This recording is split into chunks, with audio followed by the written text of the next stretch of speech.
Welcome to the Parsha Perspective.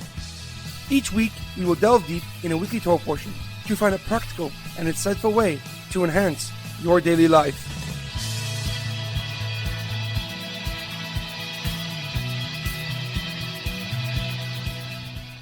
Thank you for tuning in. My name is Rabbi Shalom Yemini, and each week we will look into the weekly Torah portion to find practical and insightful ways to enhance your daily life. This week's Parsha Perspective is in honor of the Refuah Shlema, the complete and speedy recovery of HaRav Amitai ben Shoshanna and Shaul ben Berta. This week's Parsha Perspective is in loving memory of Edward Ben Efraim, Shlomo Ben Edward, and Yirachmiel Daniel Ben Gedalia. May their souls be uplifted and their memories a blessing. This week's Torah portion is Parshas Pekudei, the reflection in the mirror. Our Parsha begins with Moshe doing a public audit and accounting of all the gold, silver, and copper that the Jewish nation donated towards the building of the Mishkan. The two foremen in charge of its construction, Betzalel and Aliyev, brought all of the completed components to Moshe Rabbeinu for inspection. And after reviewing each part, Moshe consecrated them with special oil and placed them in their intended place. Moshe Rabbeinu then sprinkled his brother Aaron and his 4 sons with the same oil to initiate them into the covenant of the priesthood, into the kahuna.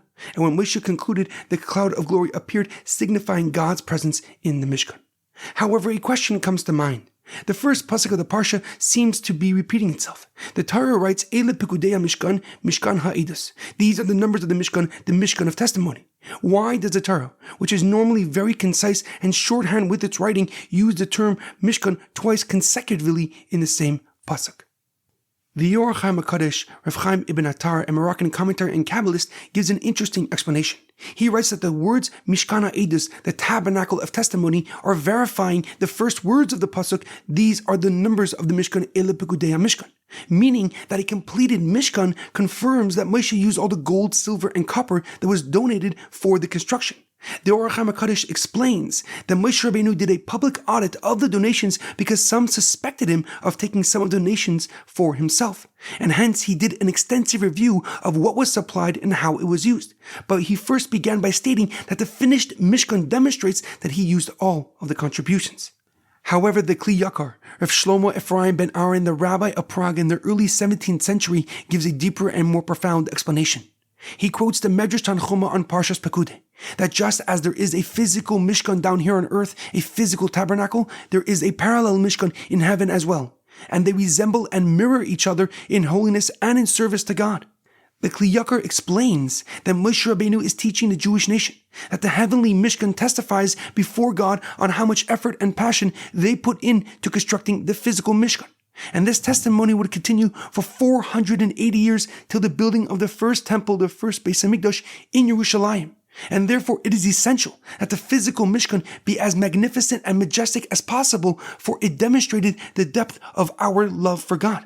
The Kli Yakar continues that when there is no Mishkan or Beis Hamikdash like today, our drive, struggle, and effort bear witness for us on high. Each time we fight our nature to build character, a greater level of our soul is revealed to us so we can further develop our connection and our love for God. In our daily life, we must realize that how we approach and act towards others is normally how they treat us in return. If we are angry, ill-mannered, or unkind in our dealing with other people, we can expect them to mirror our attitude and actions accordingly. Yet the highest level of human interaction is irrespective of their behavior, where we treat others with respect, dignity, and value given the uniqueness of their soul. This mindset and outlook will hopefully shift their perspective for the benefit of all. There's an amazing quote. There are 2 ways of spreading light: to be the candle or the mirror that reflects it. Have a great weekend and a good Shabbos.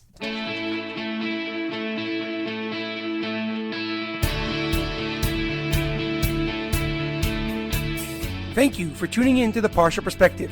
Check out our website, theparshaperspective.com. Send thoughts and comments to theparshaperspective@gmail.com. Till next time, thanks for listening.